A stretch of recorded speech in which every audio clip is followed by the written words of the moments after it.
toutes et à tous, j'espère que vous allez bien. Et aujourd'hui pour cette nouvelle vidéo, on se retrouve pour le match de football Grèce-Finlande dans le cadre des qualifications pour l'Euro 2020. On va voir les codes sur un site de paris en ligne. La cote de la Grèce 2,05, Finlande 3,90. La Grèce est un petit peu donnée devant, donc favori de ce match, la Finlande un peu moins. Quoique les cotes restent quand même assez homogènes, donc on va avoir un beau match en perspective avec deux équipes de niveau assez semblables.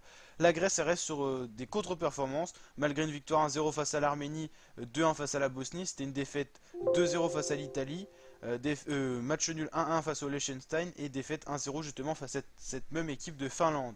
La Finlande c'est un peu mieux, avec 3-0 face au Liechtenstein, 3-0 face à l'Arménie, défaite quand même 4-1 face à la Bosnie, 2-1 face à l'Italie.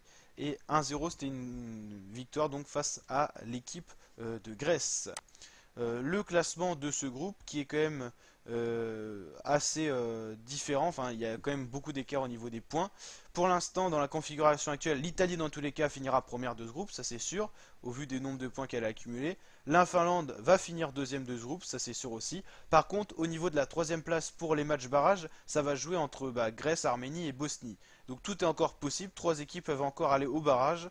La Grèce paraît mieux partie, mais elle va quand même affronter la Finlande qui est une grosse équipe qui l'a montré durant ses éliminatoires.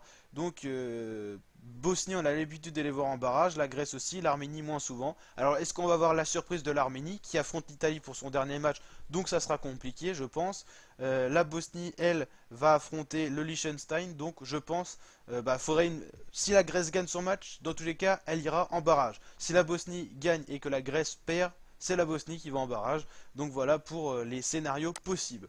On fera bien sûr un bilan de tout ça sur ma chaîne YouTube, donc n'hésitez pas à vous abonner pour cela. Je vous rappelle qu'on suit en intégralité les qualifications pour l'Euro 2020 sur ma chaîne YouTube. Et quand l'Euro 2020 va arriver en juin, vous pourrez le suivre en intégralité sur ma chaîne YouTube. Donc n'hésitez pas à vous abonner, activer la petite cloche pour pouvoir suivre tout ça. Vous serez tenu au courant de tout en intégralité. Allez, ciao la team!